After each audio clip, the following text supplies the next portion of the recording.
Hello all, ఎలా ఉన్నారు అందరూ? ఈరోజు నా water eat in a day చూపిస్తాను. మార్నింగ్ లేవగానే వామ్ వాటర్ తాగుతాను. ఈ వామ్లో ఏమేమి వేస్తానంటే, యాక్చువల్గా ఇది డైజెషన్ ఫ్రీ అవుతుంది అండ్ ఫ్యాట్ లాస్ కూడా అవుతుంది రెగ్యులర్గా తీసుకుంటే.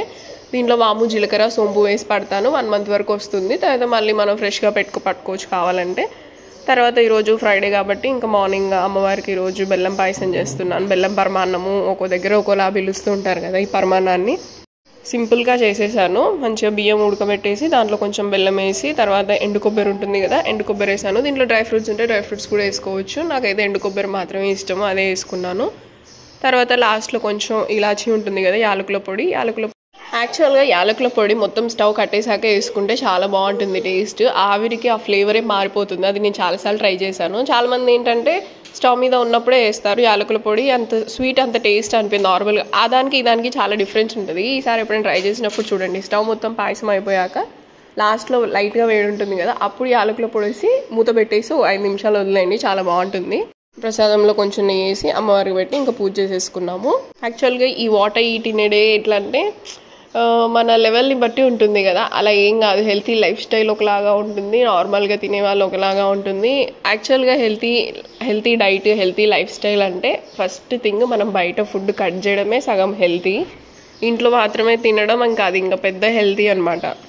దానికి మించిన హెల్తీ ఏ ఉండదు. ఇంకా పూజ అయిపోయాక అమ్మవారి దగ్గర పెట్టిన ప్రసాదం తీసుకొని తినేసాను. ఇంకా తర్వాత ఈరోజు టిఫిన్కి పెసరట్టు వేస్తున్నాను. ఈ దోశలు మనం మాత్రమే సింగిల్గా ఉండి పోసుకుంటే నీట్గా వస్తాయి. ఎవరైనా వచ్చి చూసేటప్పుడు మాత్రం అవి మొత్తం ఇరిగిపోతాయి. అదేంటో అలా జరిగిపోతుంది. అది బై న్యాచురల్గా మామూలుగా నేచరే అలా చేస్తుందో ఏమో అర్థం కాదు. నేనైతే ఒక 3 పెసరట్లు వేసుకొని హ్యాపీగా తినేసాను. ఈ పెసరట్లో ఏంటంటే ఫైబర్ ఎక్కువ ఉంటుంది. 2 తినగానే స్టమక్ ఫుల్ అయినట్టు అనిపిస్తుంది. ఇంకా 3వది కూడా తినబుద్ధి అవ్వదు చెప్పాలంటే, అంత బాగుంటాయి పెసరట్లు. మీరు ఎప్పుడైనా పెసరట్టు పప్పుతో ట్రై చేశారా? చాలా బాగుంటుంది. నేనేమి ఎక్కువ పల్లి చట్నీ చేయను, పప్పుతో నిజంగా చాలా బాగుంటుంది. కారం చట్నీ, పల్లి చట్నీ, నార్మల్గా ఏవేవో ఉంటాయి కదా, వాటన్నిటి బదులు పప్పుతో ట్రై చేయండి, సూపర్ టేస్ట్ ఉంటుంది. నేను యాక్చువల్గా ఎప్పుడు ట్రై చేయలేదు. ఒకసారి ఏమో మరి పల్లి చట్నీ లేదనేసి పప్పు ఉందనేసి దాంతో పెట్టుకొని తింటే ఇంకా ఆ రోజు నుంచి ఇంకా అలానే అలవాటు అయిపోయింది. ఇక పల్లి చట్నీ దేనికి పనికిరాదు పప్పు ముందు. ఆల్రెడీ లంచ్కి చిక్కుడుకాయ కూర చేసేసాను నేను. ఇంకా అది కూడా కొంచెం పెట్టుకొని తింటున్నాను.